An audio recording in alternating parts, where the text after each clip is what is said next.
Baru berencana beli iPhone 14 Pro sekarang, mendingan tahan dulu deh. Hai semuanya, kembali dengan Putu Reza, kita ngomongin gadget lagi. Dan buat kamu yang mungkin sekarang lagi berencana untuk membeli iPhone 14, iPhone 14 terbaru, mendingan ditahan dulu. Soalnya Apple baru aja ngumumin tanggal buat acara terbaru mereka. 12 September itu dia tanggalnya, dimana akan jadi hari peluncuran dari produk-produk terbarunya Apple, termasuk iPhone. Kenapa ditahan dulu? Itu bukan cuma karena bakal ada iPhone yang lebih baru aja, tapi juga karena harga iPhone yang generasi sebelumnya seperti iPhone 14 series ini pastinya ada penyesuaian kalau udah ada yang baru. By the way, sebelum mulai saya mau bilang juga kalau hampir semua yang bakal saya omongin di video kali ini itu adalah katanya, kabarnya, atau rumornya. Jadi semua benar atau enggaknya nanti bakal kita tahu di tanggal 13 September waktu Indonesia. Jadi setelah 14 udah pasti lanjutannya adalah iPhone 15, iPhone 15 yang bahkan jauh sebelum pengumuman tanggal dari Apple itu udah banyak banget bocornya. Ya bocor kok. Aduh, bocor. Dari segi line up, kabarnya Apple masih akan setia dengan 4 line up kayak tahun-tahun sebelumnya, yaitu ada iPhone 15, ya 15 aja, ada 15 Plus, 15 Pro, dan 15 Pro Max.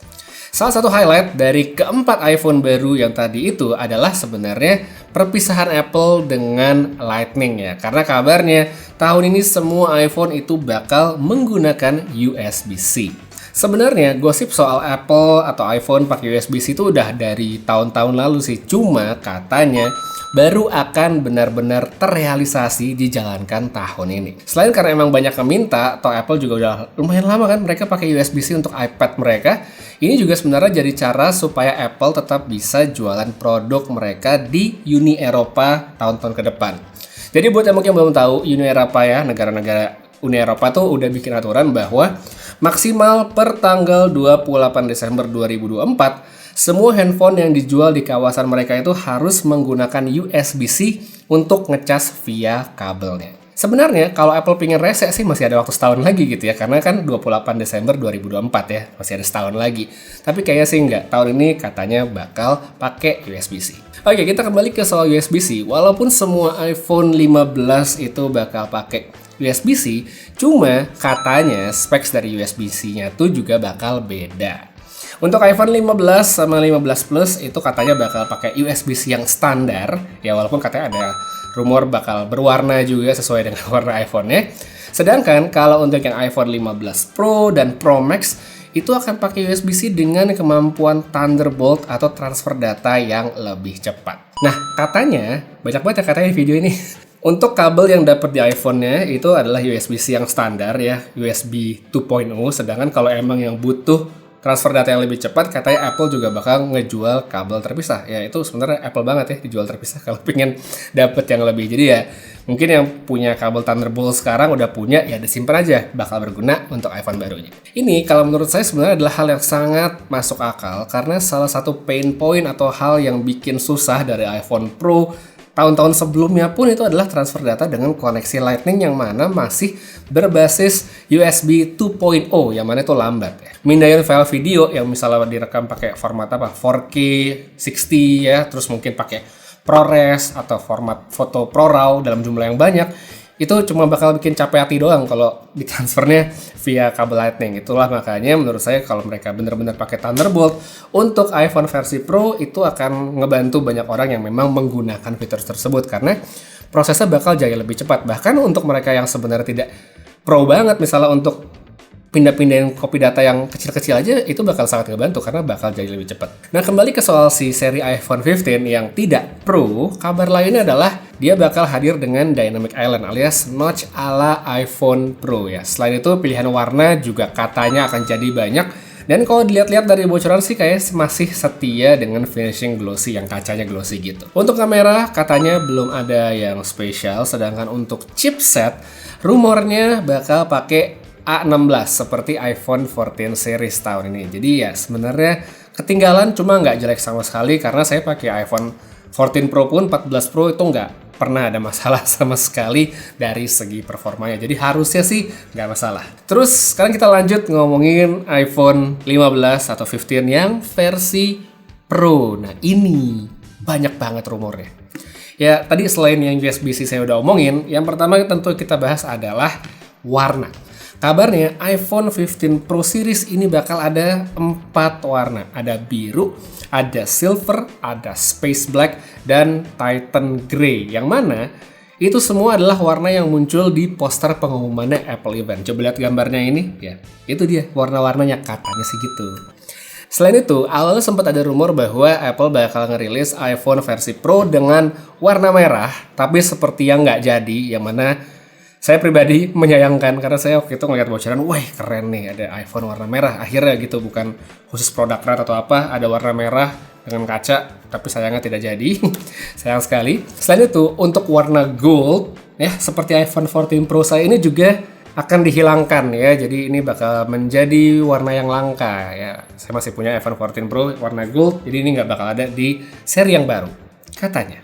Habis itu, dari segi material di rangka handphonenya, ini juga katanya bakal diganti menjadi titanium ya, supaya lebih ringan dan kuat. Dan by the way, titanium sendiri ini bukan barang baru untuk Apple, karena sebelumnya udah pernah mereka pakai di Apple Watch Ultra generasi pertama. Jadi, menurut saya mungkin banget tahun ini ada di handphone mereka. Masih soal desain, ini juga udah lumayan lama rumornya, yaitu silent button ya, alias tombol samping yang udah khas banget sama iPhone, katanya bakal dihilangin dan diganti dengan action button yang bukan model geser gini.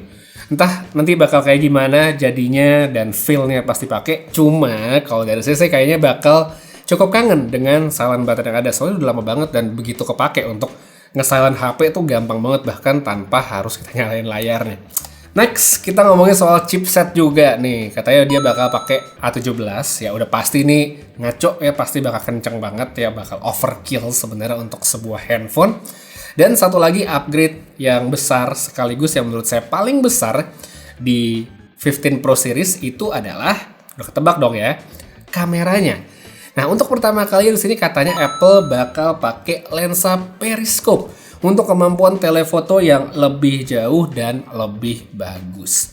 Katanya untuk iPhone 15 Pro itu bakal support 6x, sedangkan yang Pro Max itu 10x ya. Jadi nggak tahu nanti pemrosesan hybrid atau mungkin digital zoom bisa sampai berapa, dan apakah bisa bersaing nih sama S-series Samsung yang selama ini atau paling tidak sampai saat ini masih menjadi handphone spesialis konser ya. Tapi gimana pun, menurut saya tetap menarik untuk tunggu gimana nanti jadinya, dan pasti nanti enak dong kita compare aja kalau udah ada barangnya.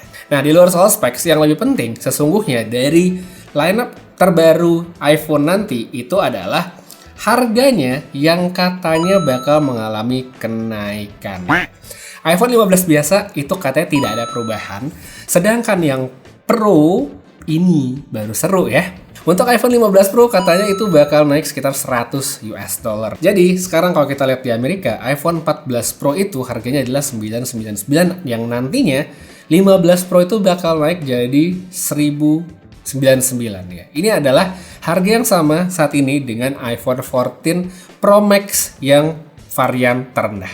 Nah, untuk yang Pro Max ini katanya bakal naik banyak banget, bahkan base modelnya itu dikabarkan bakal lebih mahal dari MacBook. Ya, asumsinya tentu MacBook Air ya, bukan MacBook Pro. Kalau lebih mahal dari MacBook Pro mah gila ya. Jadi bener atau enggaknya kita sama-sama akan lihat 2 minggu lagi. Jadi pesan saya untuk yang mungkin berminat membeli iPhone 15 Pro Max, ya perbanyak minum air putih dan jaga pola hidup ya, supaya ginjalnya sehat. Nah, lanjut untuk lineup lainnya, ini singkat aja saya bakal ngebahas ada sedikit Apple Watch Series 9 dan juga Watch Ultra generasi kedua. Ini nggak banyak infonya bakal jadi seperti apa, jadi ya udah asal kita tahu aja bakal ada yang baru. Dan satu lagi ada AirPods Pro yang akan menggunakan USB-C juga. Jadi ini sepertinya memang untuk ngelengkapin iPhone yang baru, jadi AirPods-nya juga pakai USB-C. Jadi komplit ya. USB-C udah ada di iPad, udah ada di iPhone, dan ada di AirPods ya. Sedangkan kalau MacBook ya udah lama dong pakai USB-C, jadi ya udah nggak usah dihitung. Jadi gimana menurut kalian untuk para Apple user nih, menarik atau enggak soal rumornya iPhone 15 series yang baru khusus yang Pro? Kalau buat saya pribadi ini menarik banget, karena kalau beneran itu akan menjadi upgrade atau lompatan yang besar sekali, dan bukan upgrade tipis-tipis lagi seperti yang terjadi di beberapa tahun ke belakang kayak 11 ke 12, 12 ke 13, 13 ke 14 tuh kan lompatannya dikit-dikit aja. Nah ini kalau rumornya tadi semuanya sesuai dari USB-C, kamera periskop, itu akan menjadi sesuatu yang besar. Jadi saya excited banget untuk menunggu 2 minggu lagi pengumumannya, dan barangnya mungkin biasanya 3 minggu lagi atau mungkin ya di akhir bulan lah ya, akhir bulan September nanti biasanya udah bisa dicobain. So itu dia sedikit recap dari rumor-rumor tentang Apple event yang akan dilaksanakan nanti 12 September dan juga sedikit opini saya. Kita lihat aja produknya nanti di akhir September. Dari saya pamit, sampai ketemu lagi di video berikutnya, dan seperti biasa, have a nice day.